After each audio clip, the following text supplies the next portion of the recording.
Hi there, welcome to Let's Talk Tottenham, and it's new North London Derby Day in 2 days. But we're doing a preview here, me and Kuva. Kuva's been on plenty of times before. How you doing, buddy? Yeah. Plodding along.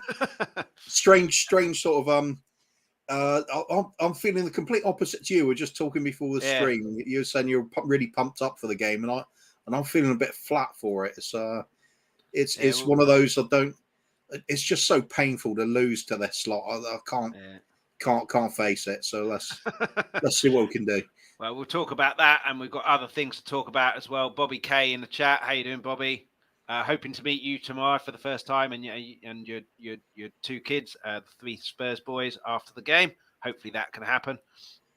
And a big shout out. It's Little K's birthday today, this week or today. I'm not sure when. It might be actually on Sunday, but coming up soon. So happy birthday to Little K as well.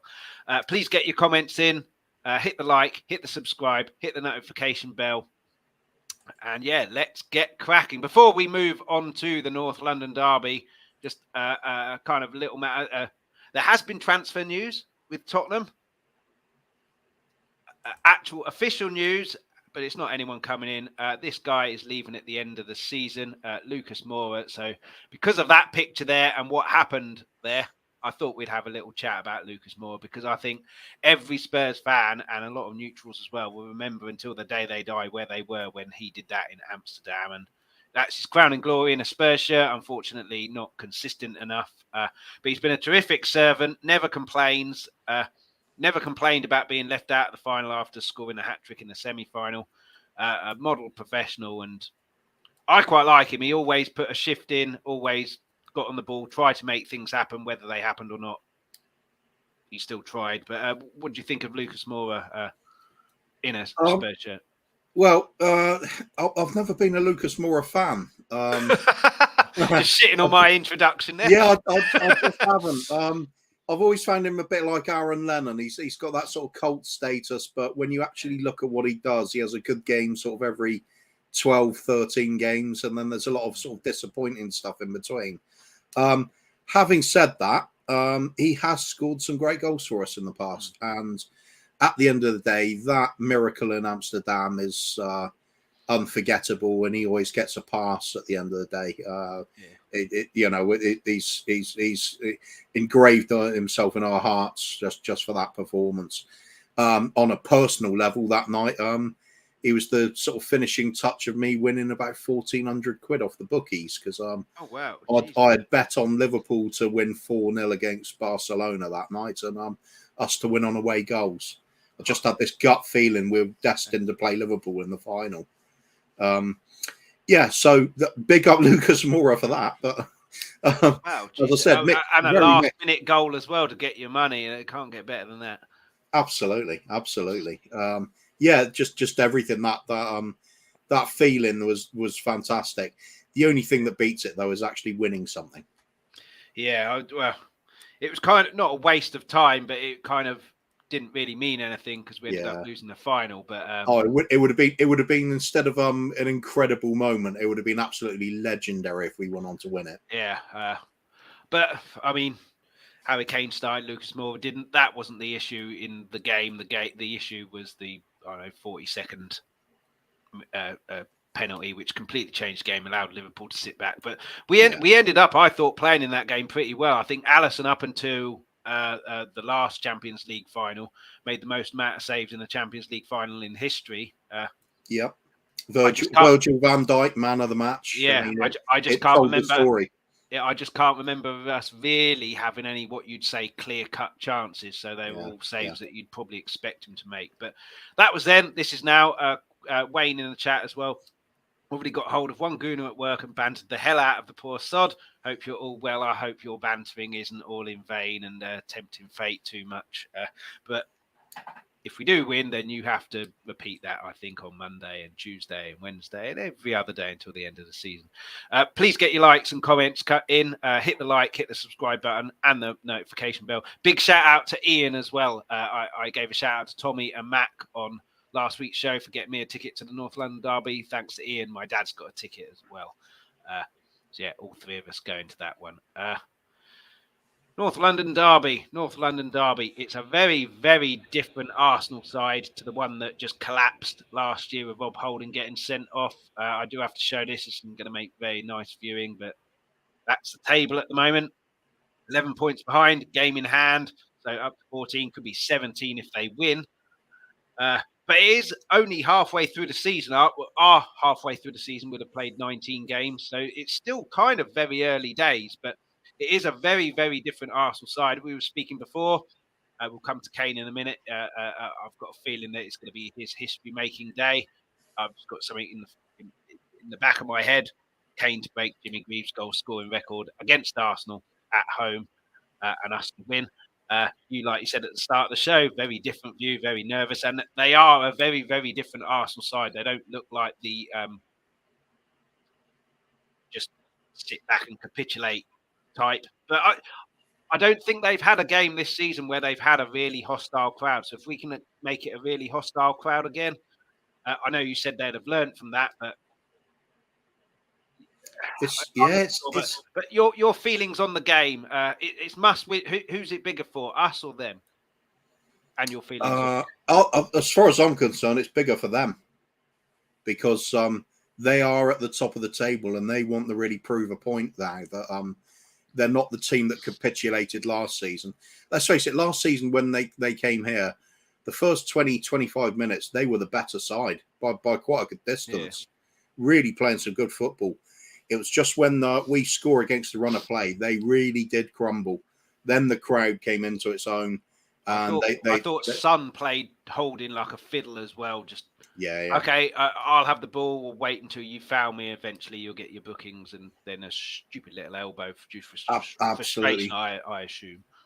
Yeah, I mean Holding's just a pretty average player, isn't he? And Son's got a lot of pace to go with a lot of skill. So yeah, of course he had the better end. Naive from them. I think naive from Arteta at that point as well. But I think this is unfortunately, you have to say, this Arsenal team seems to be learning lessons and they are improving. They're playing better football than they were last season. They're more resilient as well. I think this is more a case of it's not a team against a team. It's their team against our atmosphere. If it all comes down to how well they deal with it. Because I think we're going to be more hostile than we were last season. I think it's going to be louder, which will be fantastic, to be honest. Well, I missed it last season. I'm gutted. I share my season ticket, so it wasn't my turn last year, not my turn this year, but I wanted to go this year. So thanks again to Mac and Tommy for that. But yeah, I'm planning to get a very sore throat from shouting for 90 minutes. If we can't beat them, at least make them scared of coming back. Yeah. We've got a comment here from Tottenham and Arsenal. How you doing, buddy? I might drop Son and play Hill. We need something different. For me, if you're Arsenal and you see Son dropped, you're delighted. I wouldn't drop him at all. Yeah. That goal against Crystal Palace, albeit deflected earlier in the season, deflected shots going wide straight to the keeper or whatever. So maybe his luck has turned. And he is Spurs through and through, so he'll want to play well in this game. So I think he'll have extra hunger, and he'll want to help Kane get the record in this game of all games as well. But would you drop Son, play Hill? I mean, there's no doubt Hill's stock has increased in the last couple of games. It is only a couple of games, but he has shown glimpses of to be honest, I still don't see any long-term future for Hill at the club. I think he's a talented player, but I think he's still lightweight, and even the glimpses we've had where he's doing well, you look at the overall game, perhaps, not really with it. I mean, it'll disappear for a half, then come back in a half. Otherwise, it's bit part performances. This is a game made for the likes of Sonny. No, forget the form he's been on. He's a player that has proved that he will turn up in big games. Not all of them, but more than most of our players. You look at some of his performances against the likes of City, prime examples. And I remember talking with this with Stell from Tottenham away recently, and we're saying how are we likely to get anything off Arsenal this time. And I had to agree with him, and he just said, we've got to stink the place out. I think we've got to play like we're the away team, really get behind the ball, frustrate them, give them no space whatsoever, and then just hit them on the break. I don't see I don't see how we're going to outperform them if we try and play football with them toe to toe. They're just better than us at the moment. Hate saying it, but it's true. Yeah. So that old technique we don't like seeing so much. A lot of us going ultra defensive and play counter attacking ball. I think it's a prime example of when to do it. Yeah. It's interesting. Just quickly, Brian Daigle in the chat. How you doing, buddy? Big up my brothers on the panel. Everyone in the chat. Hope you're well. And as always, Levy in. Out. Sorry, Brian. Yeah. How you doing, Brian? The other reason I've got a bit of optimism as well is I know it was early in the season and I know we lost. But when Kane scored that penalty for the next 20 minutes or so, we were all over them. Like you say, counter-attacking game. We were carving them open at will. Half-time came at the wrong time, and then just straight after that, Lloris drops an absolute clanger, completely changes the game, and then Emerson sending off just kills any chance of it. But there was enough in that, certainly after Kane scored up until half-time, to say we can cause these problems. I know it's at the start of the season when they're still getting used to each other, Arsenal, and now they really are and playing really well.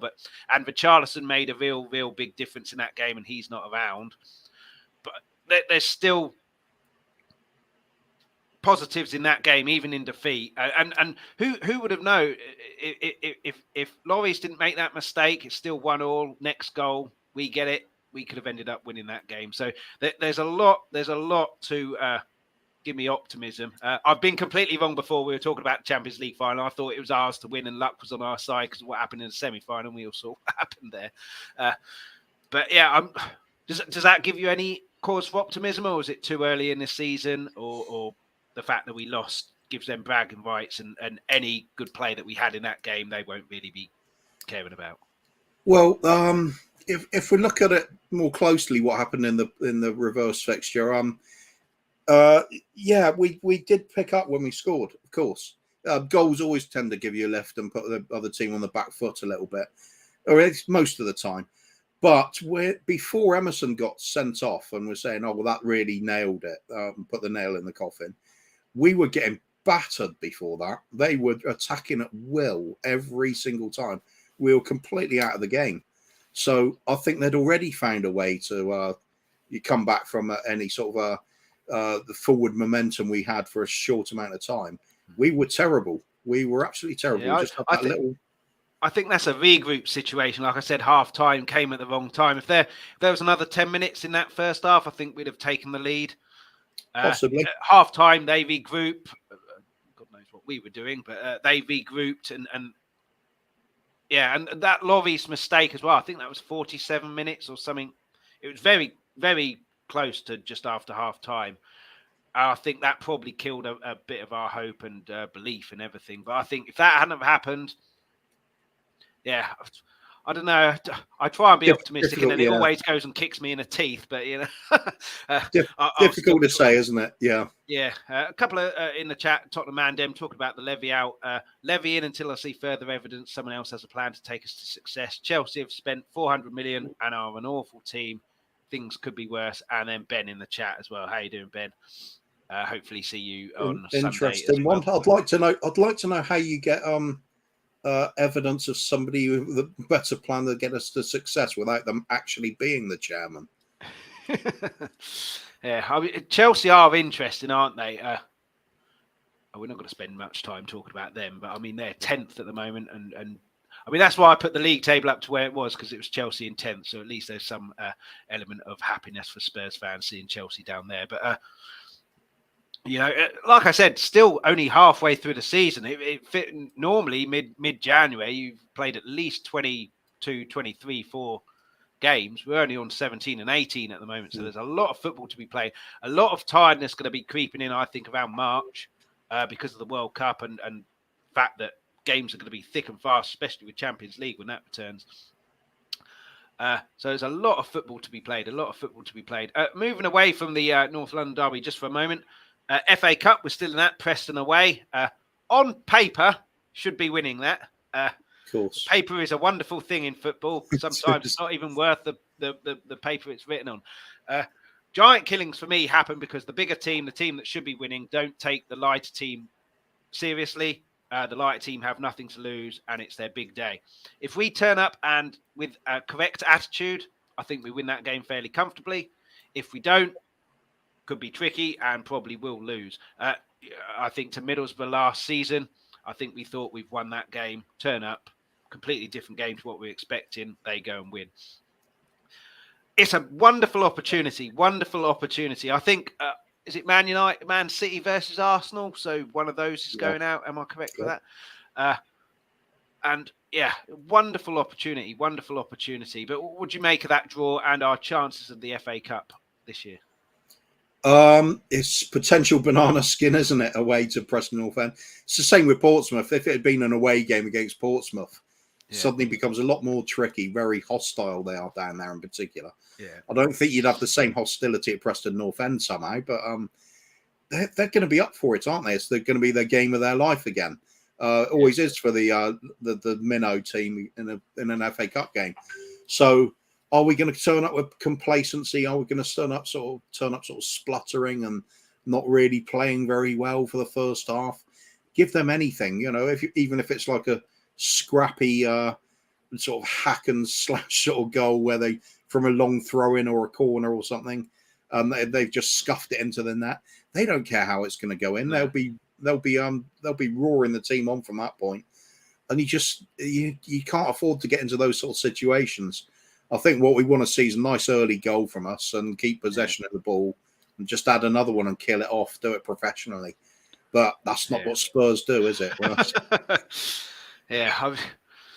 that's why this North London derby game, I think, is so big. And then Man City as well after that. I mean, for me, the North London derby game is must win because of that Man City game. I know we generally do quite well there, but eventually that's going to end. And we haven't faced Haaland before. And them going out of the Carabao Cup, surprisingly as well, they're going to be even hungrier for the league. So, yeah.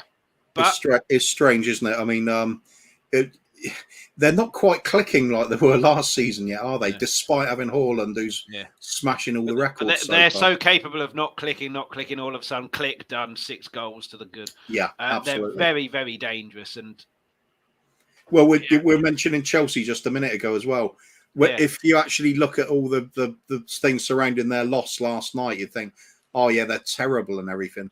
In actual fact, they were by far creating the most chances in that game. It's just they don't put them away. Yeah. Some things take a little while. Well doesn't help. But I didn't see any of the game, so I don't know what he got sent off for. But yeah, he had a raise. He sort of slid in with 1 foot raised, studs showing. It was it's his own fault. Well, that's probably something where he was it Portugal where he was before, where you probably get away with that yellow card maybe, whereas here he's learned very quickly. Oh no, I'm not so sure. Right, his foot was over knee height with the studs showing. It was pretty poor attempt at a tackle. And Tottenham and Emma's you did message Brian with Levy in. They really couldn't. No players in. The 2 most important contracts still not signed. Financial records not released till after the window closes. It's unacceptable. I mean, that last part is just typical ENIC, isn't it? Yep. I mean, we all say with that Man United game, Levy didn't like the Levy out chance. That's why he appointed Conte. But if you don't like that, I don't really know what you expect if you're not going to release the financial records until after the window closes, unless you're going to go and sign up 3 players. 3 quality players, which probably ain't going to happen. So I don't really know what he expects. But it just rings of they're going to show that we're making money and we're not going to sign anyone. The 2 most important contracts still not signed. I've got to worry with Harry Kane that, when he breaks Greaves' record, I've achieved everything I can at Tottenham unless something amazing happens this season. And then Levy's got a real decision to make next summer. Do I let him go for, 60, 70 million? Or do I risk letting him go for free the following summer? And then Conte, I saw something on Facebook today saying sources in Italy are saying, this was from Sky Sports, sources in Italy are saying he's not leaving Tottenham until he wins the trophy. But it depends on Levy if he gets the players. So a bit of a contradiction there. He'll have a beard longer than mine, that's for sure. Yeah, but Nick as well in the chat, Kuva, this man doesn't sleep. How you doing, Nick? I will this afternoon. Got a 24-hour stream to start on 10 o'clock. But yeah, I mean, where do you stand on the Levy situation? And and this January transfer window. We'll talk about the transfer window. God, we haven't got that long to talk about it, have we? Yeah, it's just strikes me as the usual stuff. It's linked with everybody under the sun. Nothing concrete. Trossard at the moment. I love Trossard at Tottenham because he's creative, and I want a creative player. But again, it's just the flavour of the month, isn't it? Now, well, you also got to ask: is he going to play instead of Son, Kane, or Kulusevski? And I think the answer is going to be no. So even if we did sign him, we're really signing for the bench again. So maybe a change that Højbjerg goes out, and then we have a. Yeah, I don't really know, to be honest, but I think everybody's talking about central defence and wing backs. Ours are pretty terrible. Why we're not going for them, I have no idea. I can't believe Conte's happy with it. He says he is, but managers have to do that. Otherwise, they're going to. They do, but Conte's not one who shies away from saying what he really thinks, and sometimes I think with the players he does because he wants to get the best he can out of. I think Mourinho's the one for calling out players when he's not happy with them. It does turn a dressing room against you if it doesn't work. I don't think Conte's quite the same in that respect. No. Conte's more call the board out than But yeah, I mean, for me, we need a central defender, a right wing back, and someone creative. But for me, the creative player is the more pressing because for me, we struggle to score goals. Certainly in that first half against Palace. I mean, obviously what happened in the second half happened, but that first half, if you can't score goals, it doesn't matter if your defence is the best in the world. You ain't going to win a game. And for me, we lack so much creativity. And I think because we don't have that creativity, we sit kind of back a little bit, waiting to counter. Whereas under Poch, we were proactive. We were the things making things happen. I know we had Alderweireld, we had Vertonghen, Walker, and Rose, Trippier as well. But they had so less pressure on them because they weren't really involved in going backwards. Whereas now, sitting back, they're so under pressure, and they're not as good as those four. So I think a creative midfielder, back in the day under Poch, I don't want to be one of these in my time and all of this stuff. Oh, I do. It's better. Yeah, when things got tough, Eriksen, Dembele got on the ball, didn't let the opposition have it for 5 minutes, all the momentum killed, and then we go again. We don't have that anymore. And with that, for 5 minutes, the defence were untouched in terms of having to go backwards and defend and be under pressure. And I think even Van Dijk has shown in recent seasons or recent games that if you put him under a huge amount of pressure constantly, even he will make mistakes. So for me, the creative player and taking ownership of the game and being proactive is far, far more important, even though those defenders and the wing backs aren't good enough. But that's just my opinion. Where do you stand on the priority list? I agree. We definitely need some extra creative players in the team. I mean, look what happens when Kulusevski's out of the team. We're just not the same.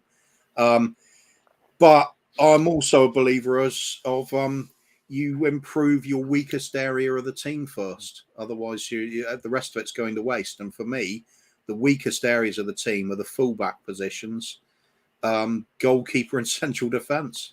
Yeah, I hate saying that about Hugo, but I think we're all starting to question him a little bit now. He's lost that consistency he used to have. He'll drop a clanger in one game, have a really poor game, then come back and play really well the next. It's not good enough, though, is it, for a team who want to be achieving what we want to achieve? But I was watching Tommy's show yesterday, Hotspur Hood, if you don't follow that already and watch that. I do, yeah. Jordan Pickford, please, God, no. I agree. His parries are always into dangerous areas, and Laurie seems to have adopted that as well. Like, I've got a good friend who used to play goalkeeper. Stick it out for corner, throw in, or as wide as you can at the bare minimum. You don't stick it back into the middle. And he's good with his feet, which is obviously a huge, huge plus over Lloris. But your bread and butter as a goalkeeper is saving shots. And saving shots doesn't mean getting your hand to it. It means getting your hand to it and sticking it far away from danger. And for me, not good enough there. Not good enough there. For me, the some of the best goalkeepers I've ever seen, I'm too young to really appreciate them. But, Pat Jennings, just because he had this aura about it. When I was a little kid, I met him, and I just remember his the first thing you remember about him is that his hands are the size of dinner plates. And he could catch the ball in one hand, no problem. Pick it up with one hand, no problem. And there's a similarity that all of the goalkeepers had that I always think are the best. Ray Clements had the same attributes.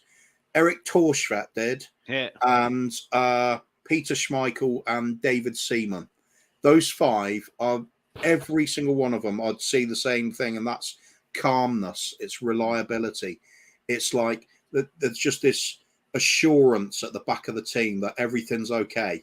When they do need to say something, they're verbal about it. When they're not, the defence had confidence to just play the ball around. It was no problem at all. We used to have that with Lloris, but that's dissipated over the last couple of seasons, I think. I've never really felt we had that with Lloris. It was more about that triangle between Toby, Jan, and Musa in front of them. Neuer's another one. Yeah. It's just, I think under Poch, in the glory days of Poch, the glory days with no trophies, I think we did have that, but then that could also be because Lloris had a lot more confidence because he had outfield. Sweeper keeper at that point. It was all about us playing in the opponent's half, really, for me. Yeah. Lloris was the sort of backup. You were not looking to him to sort of dictate how the defence is playing because they're up the other end of the pitch. Yeah. But yeah, it's a shame. But I do like Lloris, but I think his time is up. But no to Pickford. Good God, no. Please, God. Yeah. Do you get consistency with him? I don't think so. No. Same thing. I don't see an assured goalkeeper there. I see a spectacular shot stopper at times. Yeah, but shot stopping for me just palms it into dangerous areas, and a lot of the time he gets away with it. But yeah, not for me. Tommy did say who that. Who do you go for at the moment? I don't know really. Dean Henderson, I like Dean Henderson, but Man United going to let him go to a top four rival? Probably not. I think they'll probably charge about 60 million or something. Yeah, I can't remember who he plays for, but it's Diogo Costa. Is somewhere in Portugal or Spain. I do like him. That's the name keeps coming out. I quite like Meslier at Leeds. He's still young. He makes mistakes, but young goalkeepers do make mistakes. Yeah. There's something about him. I mean, regarding Pickford as well, he's not a bad goalkeeper. He's just, to be top level, he's not going to be that because he palms it into dangerous areas. But Tommy did say on his show what he doesn't like about him is it's always someone else's fault. Never did Peter Schmeichel any harm with that. Kasper Schmeichel once famously said, if the milk got dropped, it was someone else's fault in the house. It was never Peter's. But Ben here, I don't understand why Pickford is better for England. Maybe a step up might suit him, but our defence is on par with Everton's for sharpness. He still palms it out into the middle for England, I find. David Villa, he's another one linked from Brentford. Excellent distribution. Yeah, he has. Yeah, I mean, Brentford, I thought they'd be not favourites, but a good chance of going down, but they're looking like nowhere near going down. A tremendous job that all of their players have done, and their manager as well. Thomas Frank's a superb manager. I agree. They based it all on that sort of Moneyball idea, didn't they? The baseball thing, and they're just getting in players they know are going to be able to slot into the team. They don't have to be fancy. They just have the sort of statistics and style they want. So when their player does drop out of their team, the backup is not a big drop off. No, with a lot of teams, you get the inconsistency. Take us for example. If Kane is out of the team, who comes in? With Brentford, you say Ivan Toney goes out of the team. Of course, they're going to be worse, but it doesn't really stop what they do. It doesn't. No. It'd be interesting what happens when he does go out, because presumably he's going to get some kind of action given to him because of this betting scandal. But what that'll be, not sure. When that'll be, not sure. But you mentioned him there. Let's talk about who I'm adamant on Sunday, history maker, Mr. Kane. He needs 1 goal to equal Greaves' record, 2 goals for the record. I don't know. I've said it before. I've just got something that is written in the stars, it sounds like for me.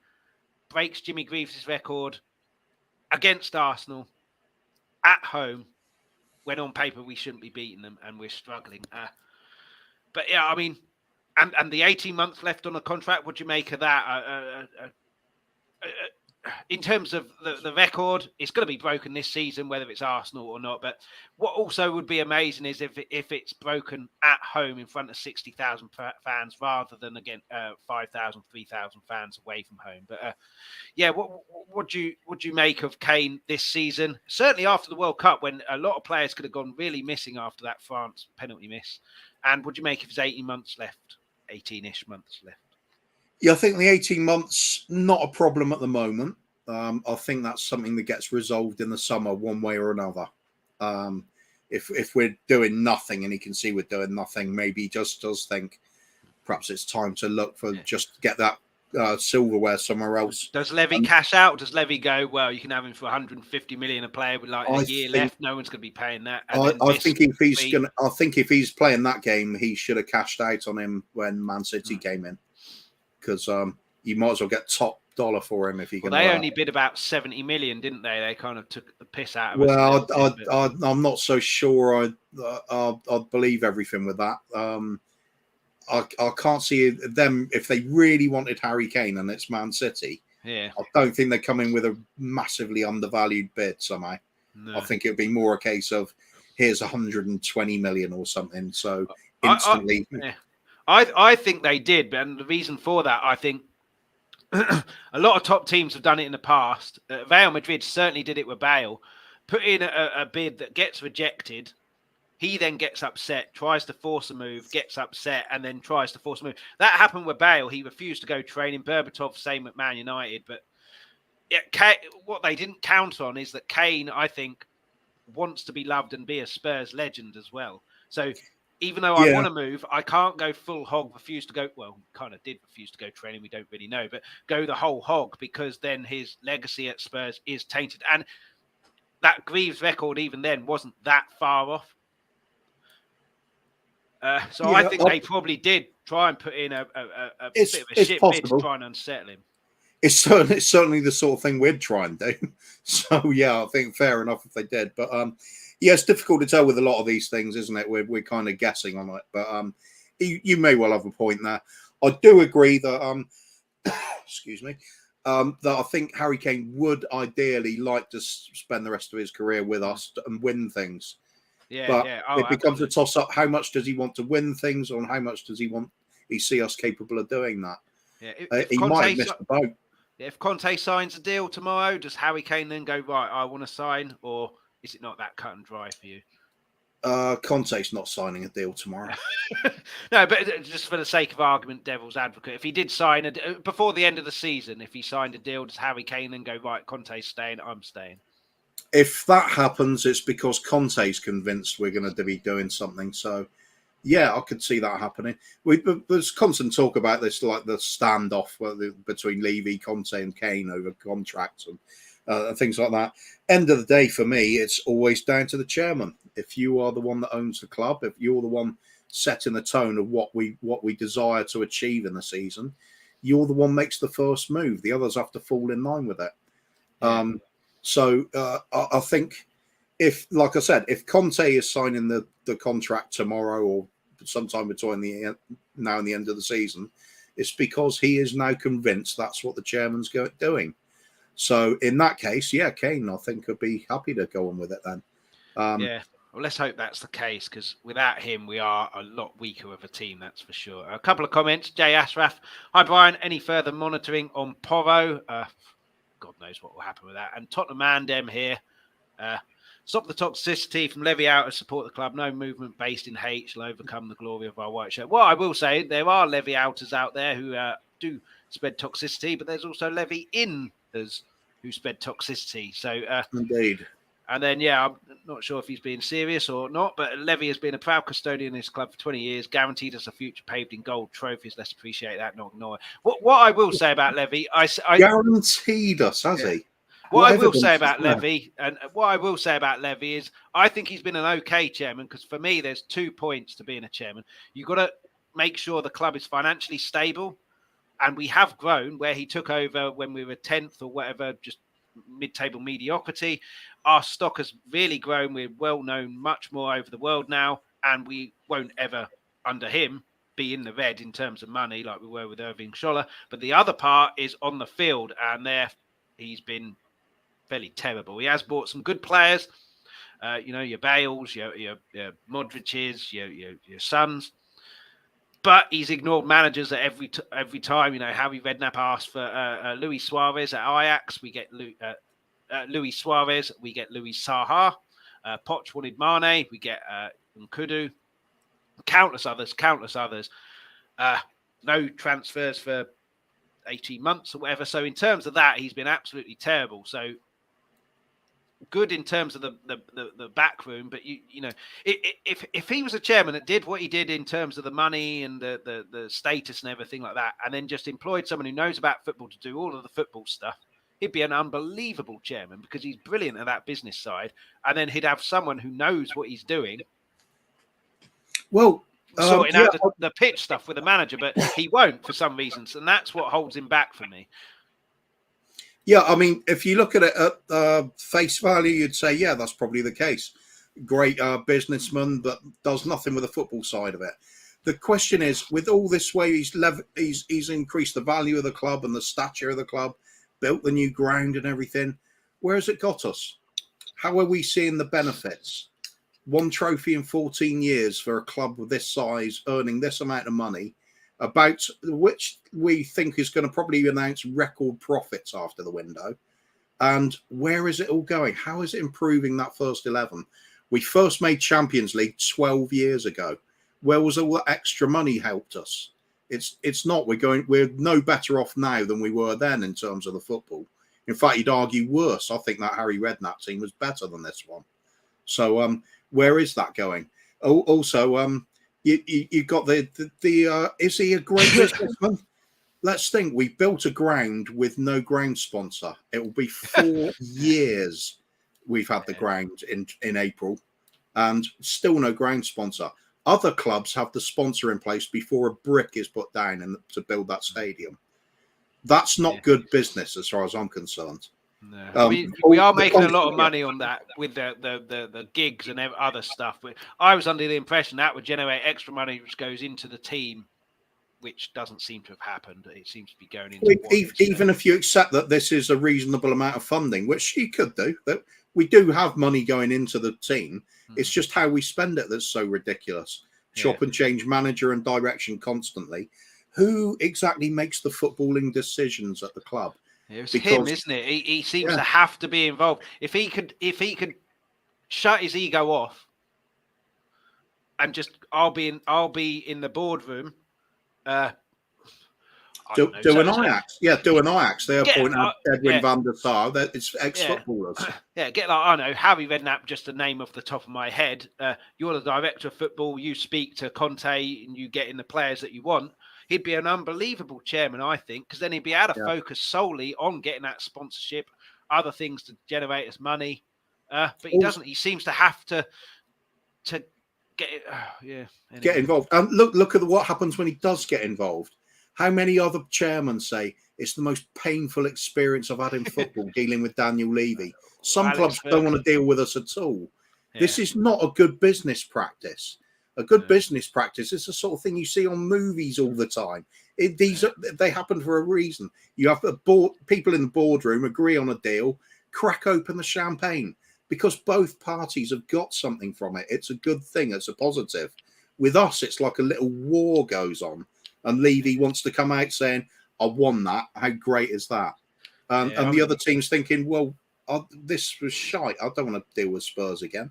No, I mean, Monday show, it was Brad and Hassan. I can't remember who said it, but they are an investment company. So they're obviously making money, which they're doing very well at. But you're a football chairman as well, and you're owning a football club. So, I couldn't give the monkeys back that, though. It's all about what's happening off the field with Enoch, Northumberland Development Project, everything. All those buildings and things going up in the background. That's where they're getting the money from. Yeah. What are your thoughts on the potential Qatari stuff? Ignore the fact that it's possibly a smoke screen to just take some heat off stuff. But if it did happen,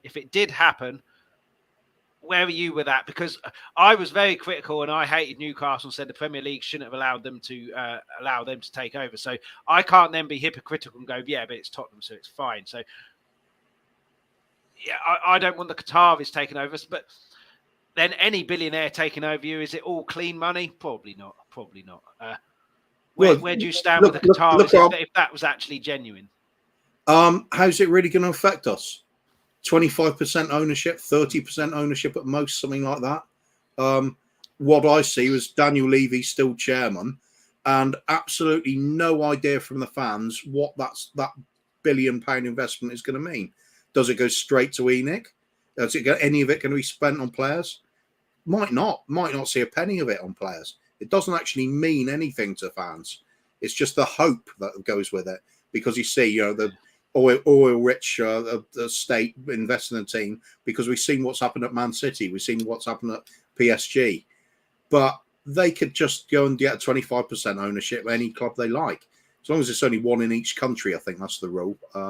You can only have one main, you can only have one majority holding, but then you can have any sort of less than 30% minority holding on any club you like in a league, as long as you haven't got another one club in that league or something like that. It doesn't mean anything. It's on paper, isn't it? We could just be selling out to make it more difficult for a potential buyout in the future. What's the money being used for? That's going to be the real question if it does happen.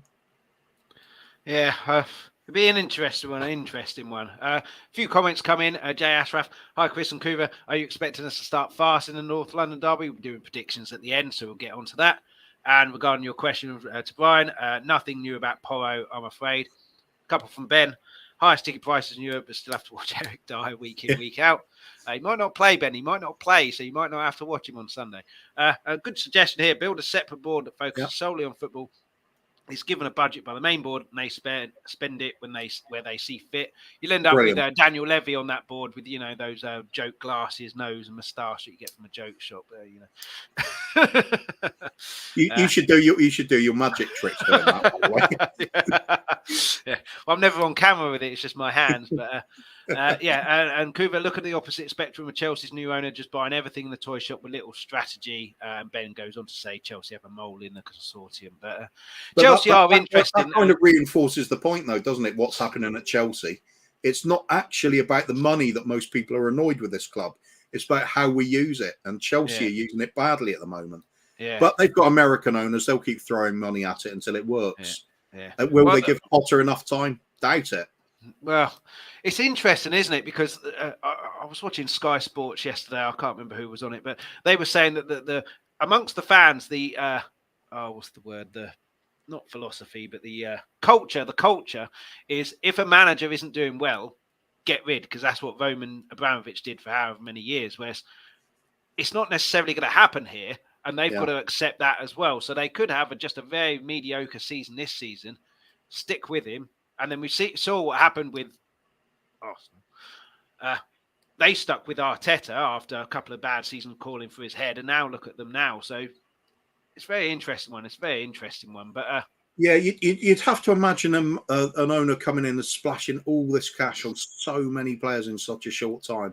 It's got to have an appreciation that it won't come together in the space of 2 months. We saw with QPR when Mark Hughes was there and they got their owner and got promoted. They bought like 12 players in the transfer window, didn't gel quickly enough, got relegated. So, but if they'd have stayed up through the skin of their teeth, no one had left. The following season, they'd have probably been quite good because they'd have gelled, had a year to gel.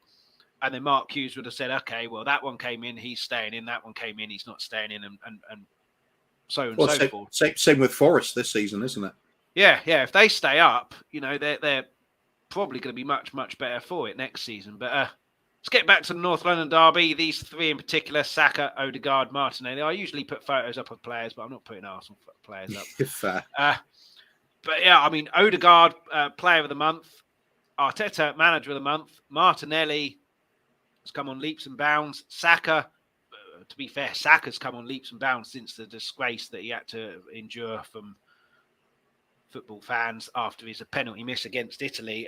Those three in particular, they worry me, especially with that defence. But any other danger men for Arsenal? Or is it just they're a team now, so all of their team is the danger man? They're all chipping in, aren't they? Their defenders, is it Salisu? Is that his name? Saliba. Saliba, that's it. He's been a revelation for them. Yeah. Ben White having a great season. We were laughing about how bad he was last season. What a waste of money is it? 50 million. He's looking very, very good this season.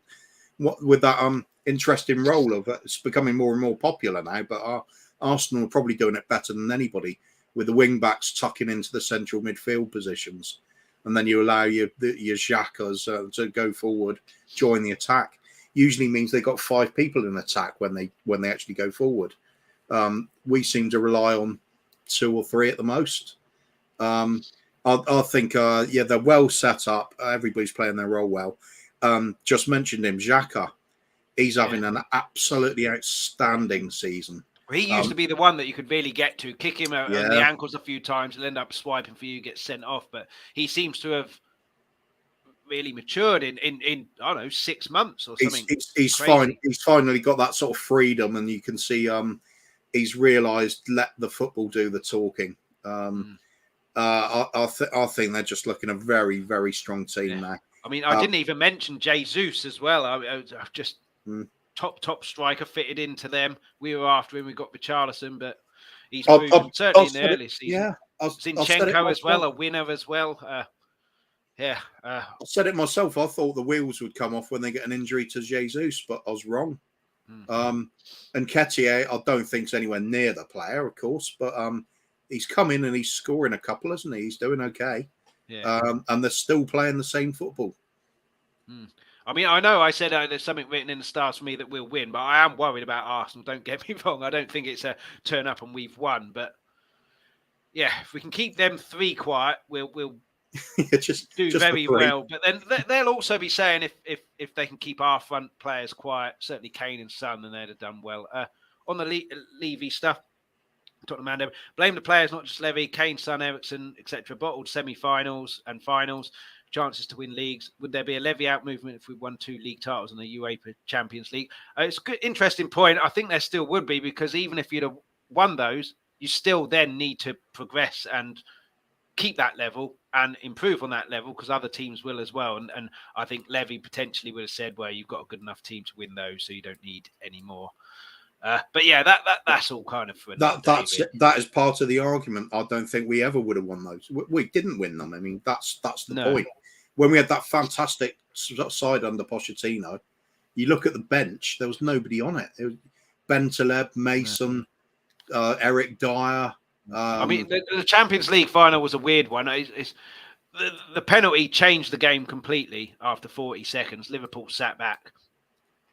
If they hadn't scored that penalty, or if it hadn't have been a penalty, it could have been a very, very cagey game. And like I said, Alisson made more saves in the Champions League final than any goalkeeper up to that point. So we definitely had chances. One of those goes in before they get the second. You never know.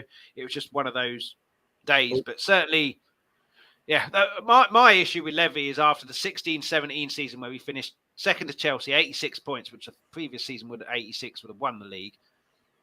Get some players in, get some top quality players in. That then strengthens your bench, and we didn't. That was the time to really, really push and go for that league, and we didn't. All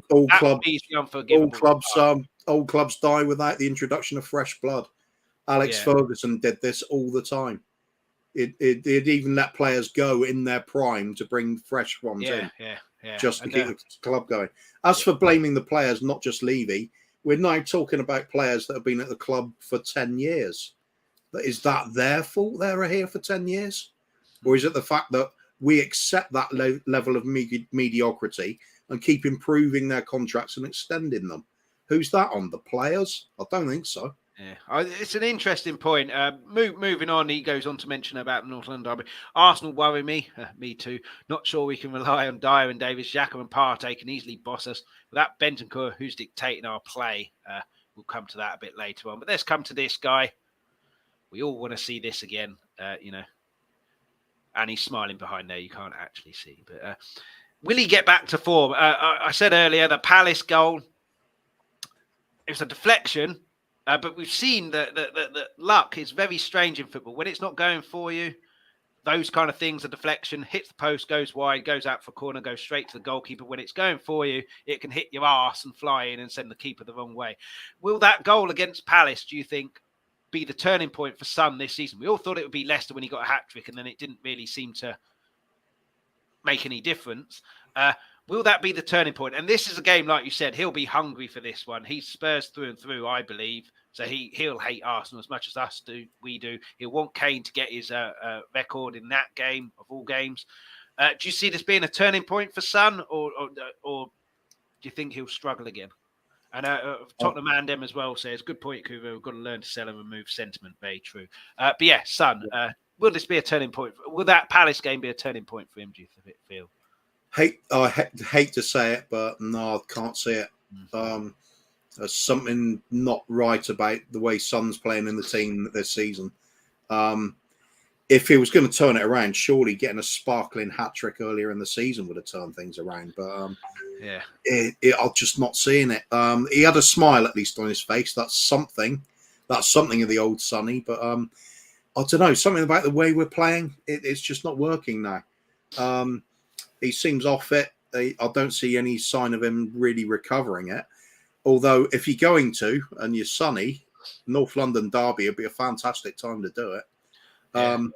It's a case of having faith in the player you know is one of your best players. At what point do you realise suddenly it's not happening anymore? I remember a conversation about this a few weeks ago when we talked about players that just suddenly go off the face of the map. And when you mentioned Dele Alli and players like that.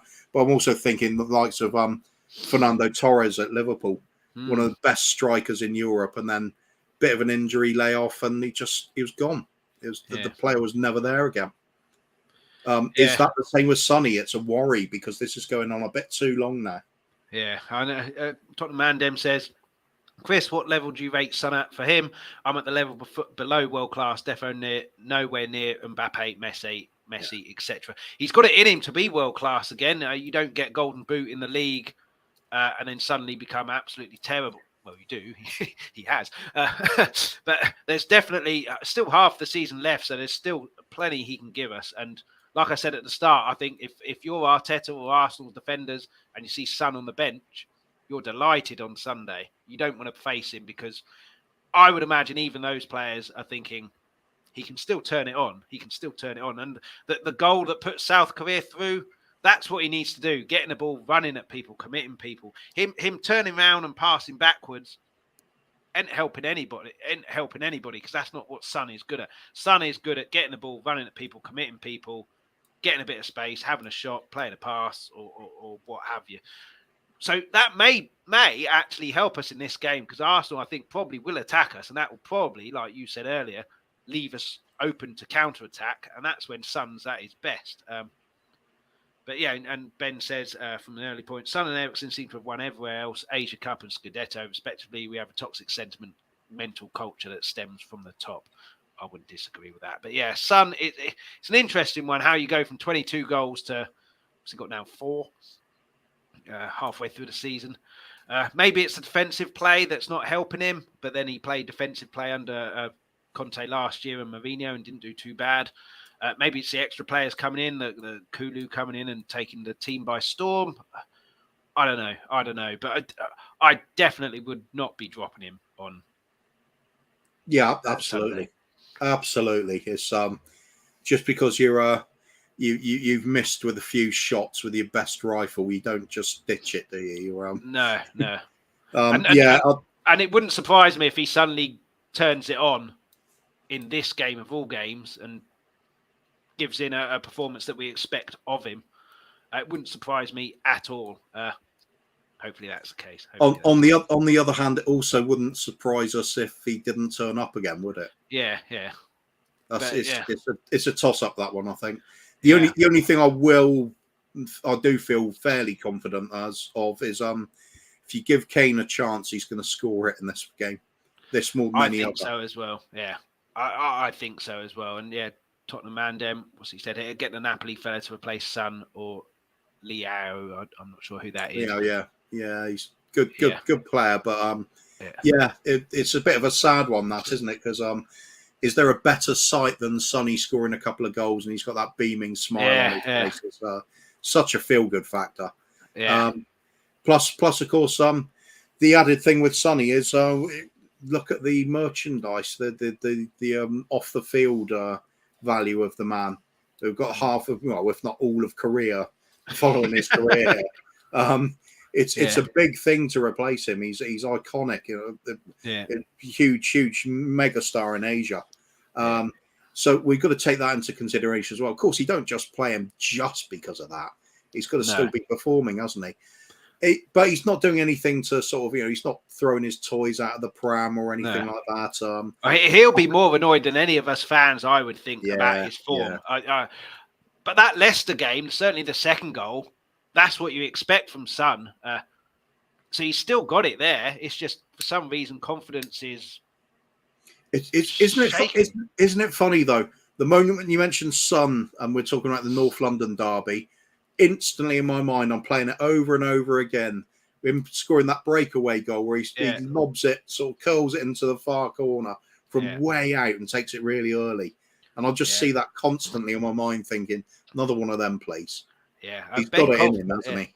Ben's put a really good comment in here. I agree with this totally, and this is why I want a creative player. Fix the creative outlet of the team who puts the ball into Sonny in a good area, and he'll improve. Every time Son gets the ball, he's surrounded. And that brings on to, back in my day with Eriksen, similar to De Bruyne with Sterling, gets the ball instantly, gives it to him one-on-one, go take him on, skin him. Someone else has to come out of position because one player's out of the game. Whereas now it's all too slow and pedestrian and obviously, it worked with Kane coming deep, and Son then becomes a striker. But I think teams have maybe figured that out a little bit. But let's move off for Son. Let's put a horror picture up for a lot of people. Eric Dyer mentioned the 3 Arsenal players. This defence, this defence. Oh dear. I mean, it wouldn't surprise me if Romero gets sent off in this game. Although he didn't in the previous game last year, but then Arsenal didn't really lay a glove on us last year, did they? Let's face it, in that 3-0 win. Who do you think will play?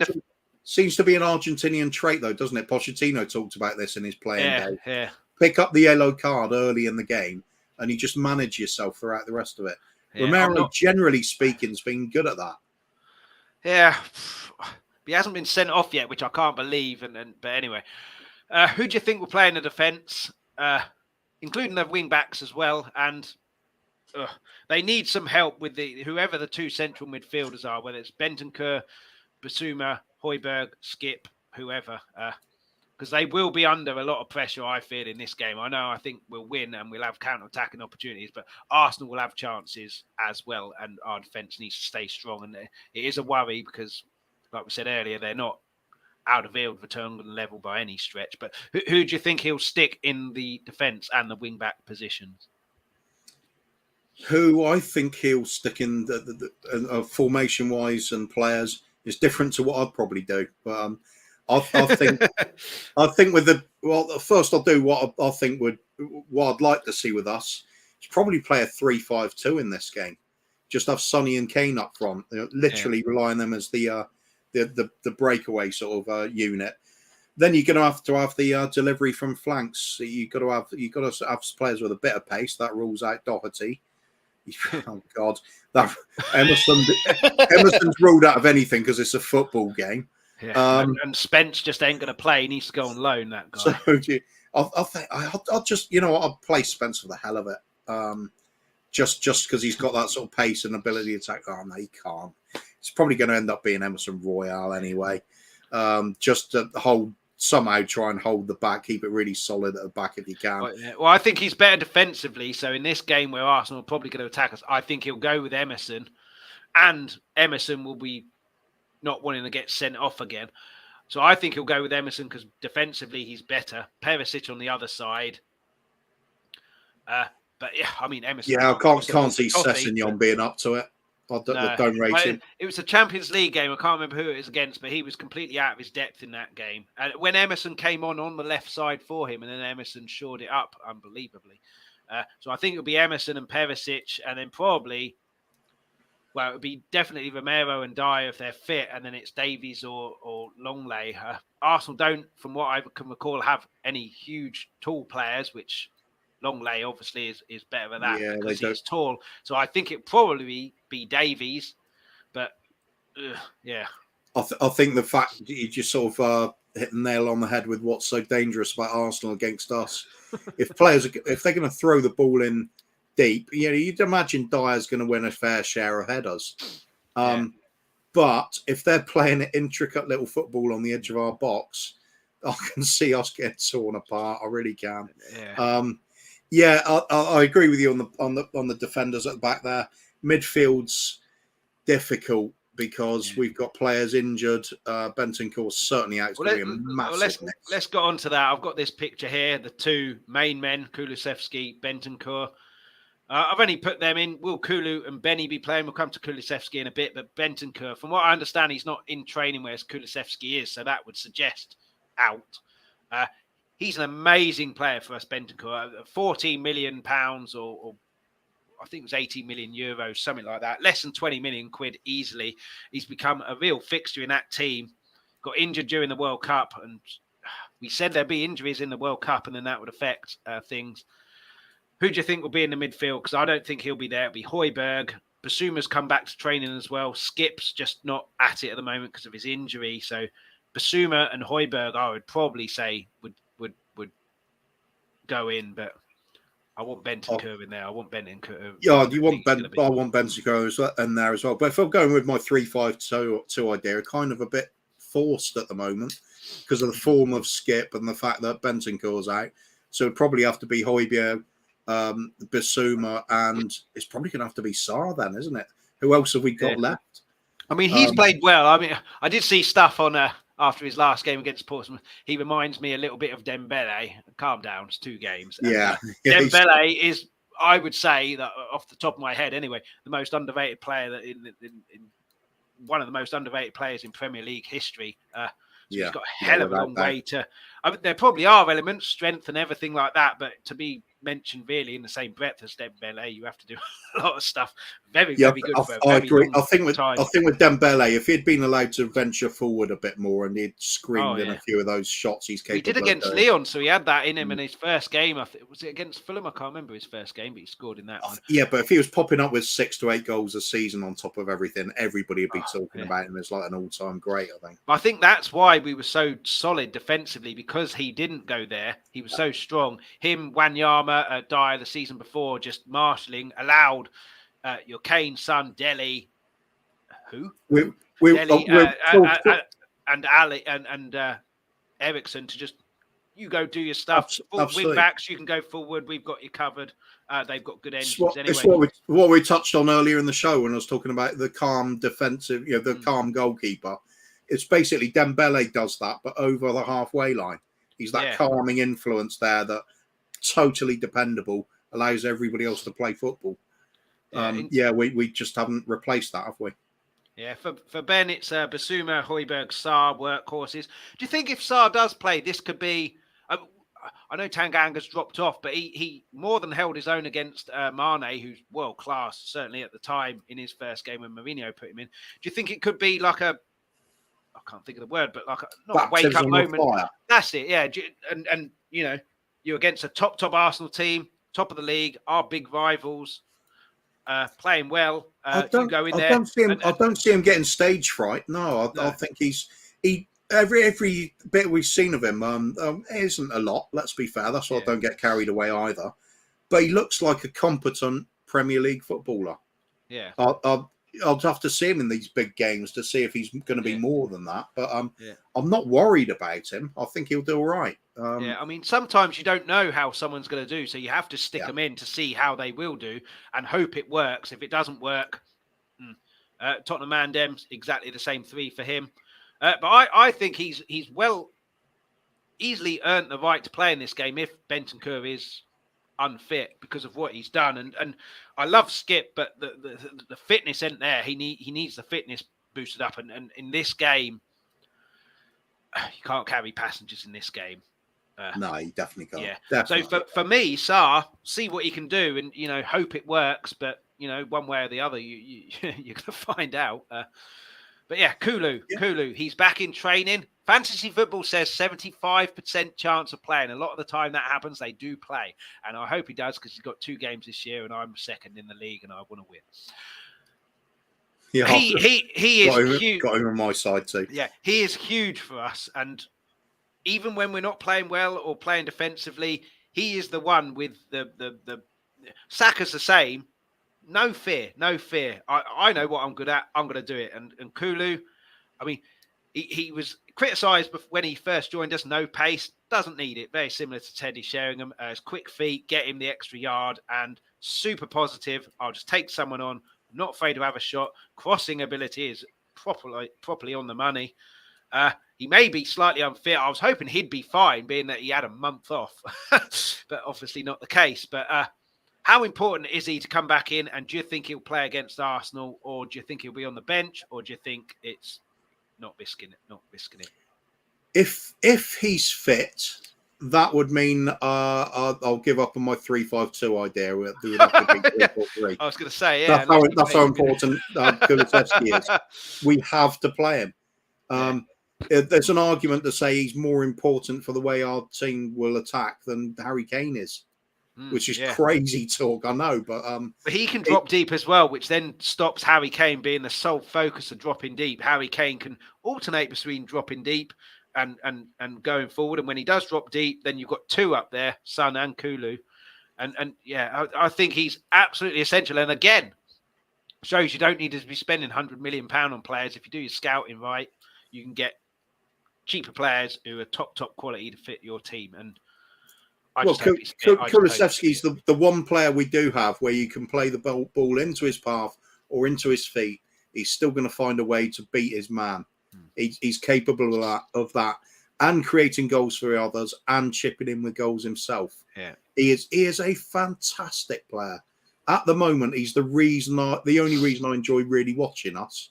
Yeah, the rest of the football's horrible. I enjoy watching Kane scoring goals, but the rest of the team played dreadful. Kulusevski in the team, something to aim for. It's like kind of reminds me of the same effect that David Ginola had back in the late 90s when we didn't have a good team, but you'd be happy to turn up, just watch that little bit of magic.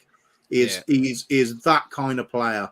Not in the same class as Ginola yet, but no. I think he's on the same trajectory at the moment. He's got the ability to be, isn't he? He's got the potential to be.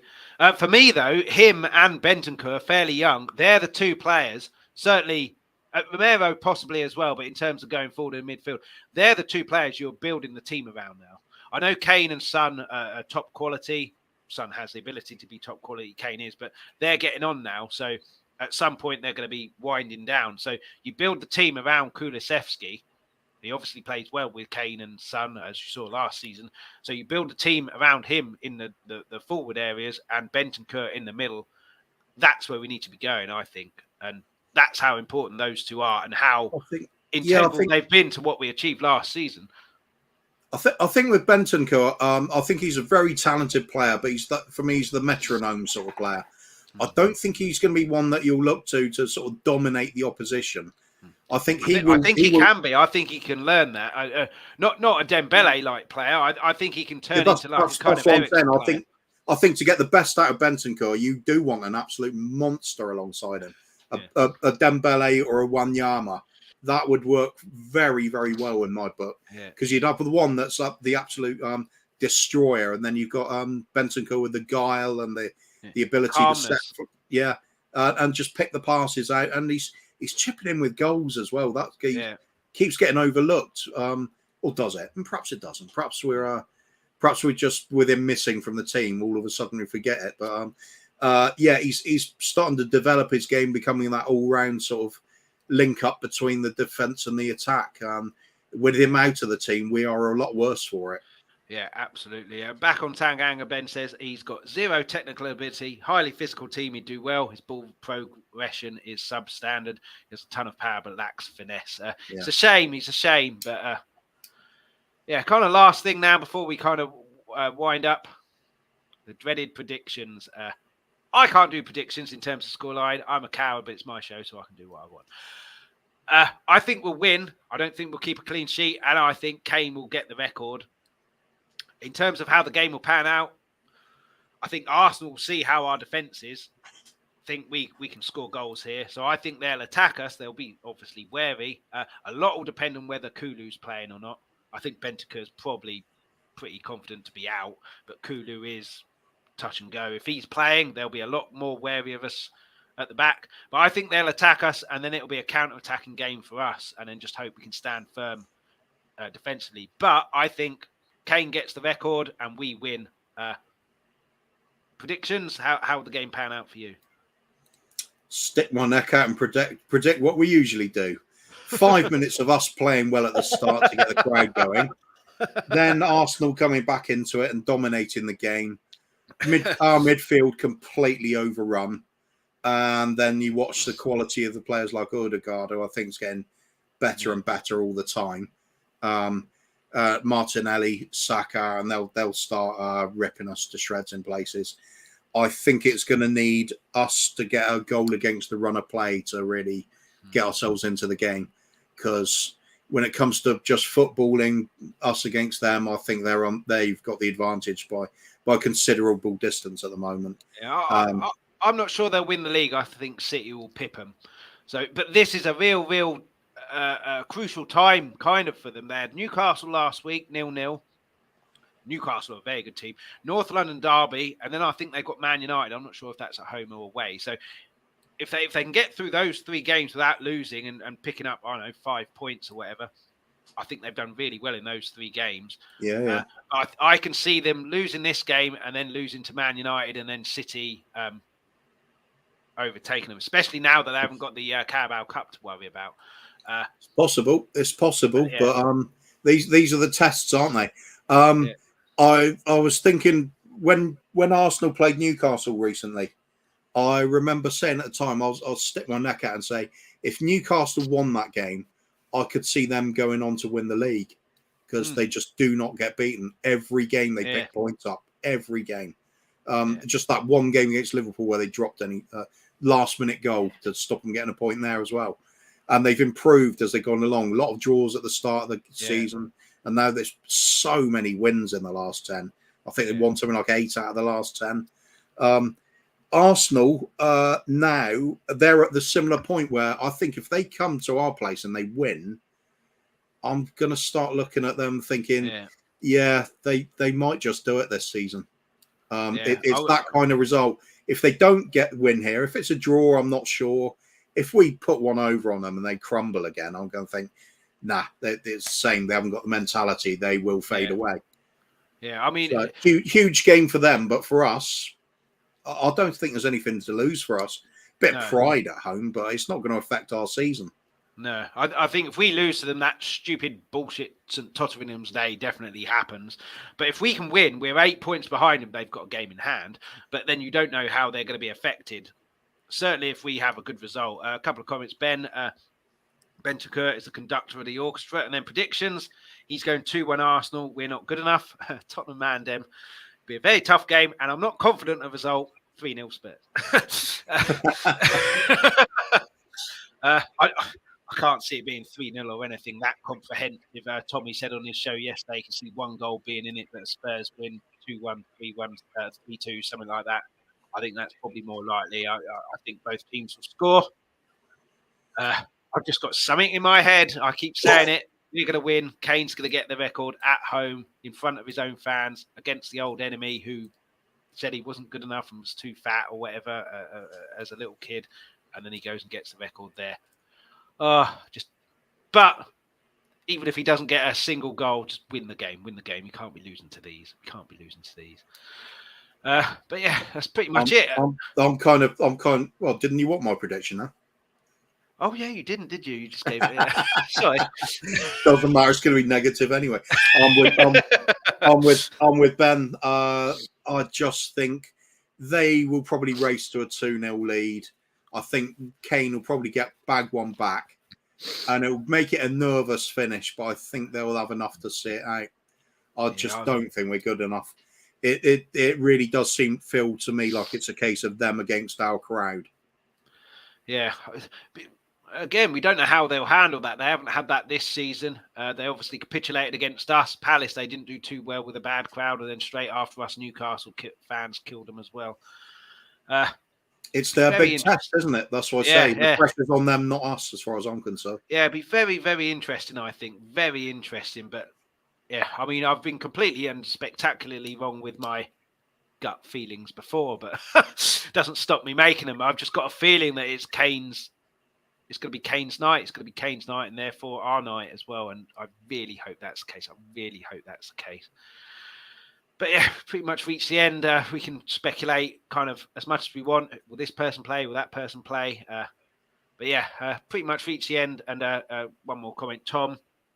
They all agree we're not good enough. Kane, we stand a chance of getting a point. Yeah. Very, very different to last year, how it was all so positive because Arsenal were on their decline and we were on the up. Very, very different to last year. But not being the favourites, being the underdogs might suit us a little bit. It might. But yeah, the crowd, it'll be a cracking atmosphere for the first 5 minutes anyway, before we concede potentially. just want to know that there's fear in those Gooners' eyes when they turn up. That's what I think they will do. I think certainly someone like a Kane and Son won't want Arsenal to win and win the league. As much as us fans don't want them to either. But yeah, pretty much reached the end. Thanks so much, Kuva, for coming on. Always a pleasure having you on. Pleasure, mate. And thanks for everybody in the chat. And please hit those likes as well, and the subscribe and the notification bell. We'll be back on Monday, 7:30 p.m. UK time. Can I just give a quick shout out, please, to Sava Talks Football, 10 o'clock this evening. This will be the start of a 24-hour stream for charity, British Heart Foundation. So I'm going to be on that for a lot of it, and there'll be lots of guests from all the other YouTubers around. We'll have Bob Spur doing some fun and games for the channel, Touch a Wankety Wank, and those sort of classic programs that are on In the Wall. The aim's to raise £5,000 for British Heart Foundation. So if people want to drop in at any point on there, or just join in with a bit of fun, 24 hours of it, and we're going to be doing lots of old school stuff and retro things, because you can't talk about the current team for 24 hours. I guarantee you that. Yeah. Make sure you check that out. Sava Talks Spurs, isn't it? Sava Talks Spurs. Yeah. Sava Talks Football, actually, but no, it used to be. Type that into YouTube and you'll get his channel. If not, go and follow Kuva on Twitter. I'm sure he'll be posting the links and everything like that. His Twitter handle is in the description. Jump over to Chris's Magic as well. Wednesday, 7:30 p.m. UK time. One trick a week there. I'm on my little side hustle. Hit the like and subscribe on there. Kuva, you don't have a channel yourself, but like you were saying earlier, and like Ben alluded to, you're on pretty much every Spurs channel going. Well, kind of. Bobby K always makes the point of saying it's my channel as well, with him doing Kuva and the Kang on Sundays. But it is part of the Three Spurs Boys channel, so I don't really see it as my own channel. Just that segment of the week is. Also, I'm kind of unofficially co-host on Shelfside Spurs show on Thursdays, but as for my own actual show, don't do it. No need. Yeah. A man well in demand, so he doesn't need his own channel. But yeah, thanks so much for watching, everybody, and for the comments and the likes and the subscriptions. Please keep them coming in. Be back on Monday, 7:30 p.m. UK time. Let's hope it's a positive show, and we're talking about a record broken, or at the very, very, very least, a win against the old enemy. Be back on Monday. See you then. Till then, come on, you Spurs. Come on, you Spurs. Thanks so much for watching. For everybody who joined in the live chat and added comments, before you go, please leave a like and hit the subscribe button if you haven't already. Also, please hit that notification bell. That'll give you a notification every time we're about to go live, and it's all completely free. For those who missed the live show, you can catch this whenever you want on Let's Talk Tottenham's YouTube channel. Please also hit the like, subscribe and notification bell, and everybody please leave feedback, comments, suggestions in the comments section on the YouTube videos. For those of you who listen to the audio podcast, thank you so much for listening. Anyone who wants that audio podcast, you can pick that up wherever you get the podcast from. We're back Mondays 7:30 p.m. UK time and Fridays 12:30 p.m. UK time. Alternatively, if you go to Twitter at @LTalkTottenham, or Instagram Let's Talk Tottenham Podcast, you'll find all the information there. Anyone who wants something a little bit different, I also do a magic show. So I do one trick a week, which drops Wednesday, 7:30 p.m. UK time. Chris's Magic on YouTube is where you'll find that. But in the meantime, come on, you Spurs.